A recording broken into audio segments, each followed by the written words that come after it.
പാലാ ബൈപ്പാസിനെയും പാലാ ഉഴവൂർ റോഡിനെയും ബന്ധിപ്പിക്കുന്ന ആശാനിലയം റോഡ് തകർന്നത് നാട്ടുകാർക്കും യാത്രക്കാർക്കും ദുരിതമാകുന്നു. നഗരസഭയിലെ 26-ാം വാർഡിൽ നഗരത്തിലെ പ്രധാന റോഡുകളെ ബന്ധിപ്പിക്കുന്ന ഈ റോഡ് തകരുകയും വലിയ കുഴികൾ രൂപപ്പെടുകയും ചെയ്തതോടെ വാഹനയാത്ര ദുഷ്കരമായിരിക്കുകയാണ്. നിരവധി വാഹനങ്ങൾ കടന്നുപോകുന്ന റോഡ് തകർന്നതോടെ ഇരുചക്ര വാഹന യാത്രികരും വിദ്യാർത്ഥികൾക്കും വലിയ ബുദ്ധിമുട്ടാണ് നേരിടേണ്ടി വരുന്നത്.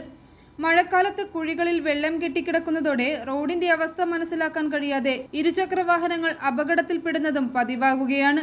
നിരവധി തവണ അധികൃതരുടെ ശ്രദ്ധയിൽപ്പെടുത്തിയിട്ടും അറ്റകുറ്റപ്പണികൾ ആരംഭിക്കാത്തതിൽ പ്രതിഷേധവും ശക്തമാണ്. ആശാനിലയം റോഡ് അടിയന്തരമായി നവീകരിച്ച് യാത്രാ സുരക്ഷ ഉറപ്പാക്കണമെന്ന് പ്രദേശവാസികളും യാത്രക്കാരും ആവശ്യപ്പെട്ടു. എത്രയും വേഗം റോഡിന്റെ ശോചനീയാവസ്ഥയ്ക്ക് പരിഹാരമുണ്ടാക്കുമെന്ന് വാർഡ് കൗൺസിലർ റോയ് ഫ്രാൻസിസ് പറഞ്ഞു. പുത്തമ്പള്ളിക്കുന്ന് ആശാനിലയം റോഡ് 5 വർഷമായി വളരെ മോശമായിട്ട് കിടക്കുകയാണ്. ഇത് കണ്ട ശ്രദ്ധയിൽപ്പെട്ടതുകൊണ്ട് വാർഡ് കൗൺസിലർ എന്ന നിലയിൽ അതിനുവേണ്ടി പ്ലാൻ ഫണ്ടിൽ നിന്നും ഒരു 6 മാസം കഴിഞ്ഞ് പൂർത്തിയാക്കുന്ന രീതിയിൽ ഫണ്ട് ഇട്ടിട്ടുണ്ട്.